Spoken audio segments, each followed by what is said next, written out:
Grandma and the rest of the family were stunned for a moment. Then their faces lit up as it sank in that they could get everything back again.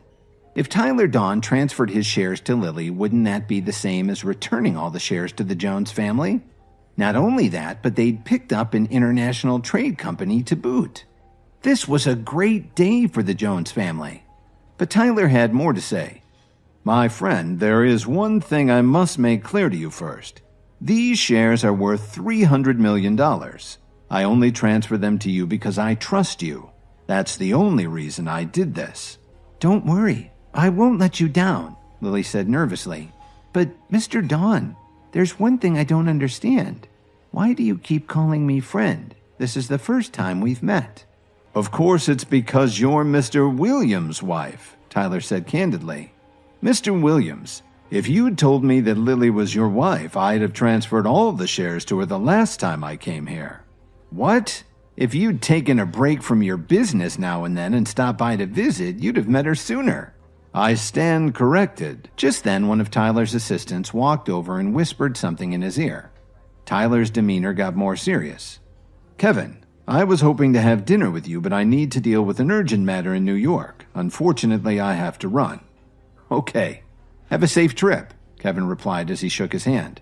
Then Tyler headed out the door. It took a long time for the Jones family to finally come back to their senses. They looked at Kevin in shock and awe. How could he be such good friends with Tyler Dawn? Lily took a deep breath and asked Kevin hesitantly, "You know Tyler Dawn?" "Yes, we're pretty good friends." Then he added, "Lily, now that this issue with the shares has been taken care of, I have to go and run some errands that my boss gave me." Jason could barely look at Lily. No one would have thought that 60% of the family shares would end up in Lily's hands. This controlling share in the company actually made her more important than Grandma Jones. Grandma Jones looked at Lily with a worried expression and had no idea what to say. Just then, Lily's phone vibrated. It was a text from Kevin with a simple message. He told her to hang on tight to the shares and not transfer them to anyone, no matter what. But Lily really didn't need Kevin's reminder. After what happened over the past 2 days, she wasn't particularly fond of the Jones family, relatives or not. Kevin had just returned to his office at Williams Media when he got a phone call. "Yes, I'm Kevin. May I ask who this is?" Kevin asked in confusion. After all, not many people knew his personal phone number. "Hello, Mr. Williams. My name is Philip Quinn. Dominic Archer gave me your number," the man said seriously. Kevin knew right away what the man wanted. "Would you like to purchase one of my herbal pills?" "Yes, Mr. Williams. Dominic said that your pill worked miracles for him. So go ahead and name your price. I promise not to bargain with you." "You won't bargain with me?" Kevin was surprised and thought to himself, "It sounds like I've found someone else with deep pockets." Then a smile appeared on Kevin's face. "How about this? If you're really serious, give me a call at this time tomorrow. The price will be the same as I said for Dominic Archer, $500,000. Can you afford that?" $500,000? No problem. Then it's a deal, Quinn replied happily. After hanging up the phone, Kevin had a moment of regret. Quinn didn't even flinch at $500,000. He should have probably raised the price. Just then, Miss Wilson came into the office. "Mr. Williams, you have visitors," she said excitedly. "Visitors? For me?" Kevin was stunned for a moment before he reacted. "Please, send them in." When the middle-aged couple entered the office, Kevin immediately jumped up from his chair and ran over to them. "Mom, Dad, when did you get to Chicago? Please have a seat." "Kevin, I heard from your uncle that he put Williams Media under your name. I came to see for myself," Alan Williams said happily. Before Kevin could answer, his mother, Susan Williams, asked him, "Kevin, are you really the CEO of Williams Media now?" "Yes, Mom and Dad. I've been helping the company a lot, so Uncle Thomas put me in charge," Kevin said humbly. Then he offered cheerfully, "Hey, now that you're here, why don't you stay in Chicago? I bought an enormous penthouse apartment at the top of Corwin Tower. There's plenty of room for all of us." After Kevin was pushed out by the family, Alan and Sue went back to their old house in the country. Kevin hadn't seen them in almost a year. Alan and Sue looked at each other and nodded in agreement. "That sounds fine, but we don't want to put you out. We can always find an apartment," Alan said. Then Sue spoke up and said, "But actually, we came to tell you some good news. Your cousin Monty Aspinwall is getting married in New York tomorrow." Before Sue could finish, Kevin's phone rang. It was his Uncle Thomas. He accepted the call and heard his uncle's calm voice. "Hi, Kevin. Are you free tomorrow?" "Sure, Uncle Thomas. What's going on?" Kevin asked curiously. "It's like this. Your cousin is getting married tomorrow, so I'd like to invite you back into the family as a guest." Uncle Thomas said cheerfully. "Of course. I'll definitely come." Then they discussed the details for a minute before saying goodbye. "Did your uncle just invite you to attend Monty's wedding?" Alan asked him with a smile. "Yes, he did. Let's all go there together," Kevin said happily. In the entire family except for his parents, Monty was the one who had the best relationship with Kevin. In fact, when Kevin was pushed out of the family, Monty was the first one to speak up in his defense.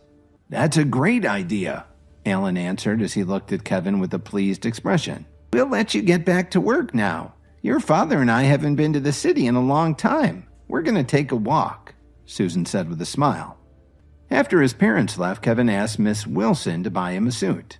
He didn't forget to ask her to choose a gift for the newlyweds. The next morning, Kevin and his parents headed to Midway Airport to take the company jet to New York.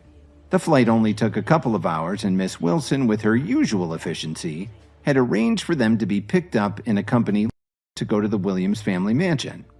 They arrived a little early, but there were already countless luxury cars parked in front. Monty, who had been standing at the entrance welcoming the guests, brightened up immediately when he saw Kevin. "Kevin, you're finally here. I've been waiting for you." Monty grinned as he gave Kevin a big hug. "I missed you too." Then Monty noticed Alan and Susan Williams, who had come along with Kevin. "Uncle Alan, Aunt Susan," Monty called out happily. "Monty, it's been such a long time. You're getting more and more handsome." "Thank you for the compliment, Aunt Susan." Then he turned to his fiancée and took her by the hand. "Hannah, let me introduce you to more of my family. This is Cousin Kevin, Uncle Alan, and Aunt Susan." Alan asked, "Isn't it bad luck to see the bride before the wedding?" "Oh, we're not superstitious." Then she shook each of their hands. Kevin nodded politely and smiled as he called her Cousin Hannah. "Kevin, my dad and the rest of the family are waiting in the main hall." "Oh, of course. You have a lot of other guests to greet. We'll head in and take a seat." When Kevin and his family walked into the reception hall, Uncle Thomas was greeting the guests warmly. When he saw Kevin, Thomas immediately put down his wine glass and walked over with a big smile. "Kevin, I'm so glad you could make it." Then Thomas looked at Alan and Susan. "It's good to see you finally made it back." "It's been a few years, hasn't it? Monty's wedding seemed like a good opportunity to reconnect." "Alan, please don't blame Dad and our uncle for what happened back then. They have their own troubles now." Just as Kevin was about to say something to liven up the atmosphere, he heard a sharp voice. "I was wondering who this big shot was. I see the three of you made it to Monty's wedding. When are you leaving?" Laura Williams said coldly. "Laura, what did you just say? I called Alan and his family to personally invite them back." Laura didn't understand what had happened with Kevin as well as her husband Thomas did. When the Williams family was facing a financial crisis, Grandpa Williams had personally sent his son Thomas a message. He was to make a special trip to Chicago to find Kevin and ask for forgiveness. That's when Kevin agreed to invest his fortune in the Williams family business. So technically speaking, even the Williams mansion belonged to Kevin now. In other words, if Kevin felt like it, he could easily bankrupt the entire Williams family.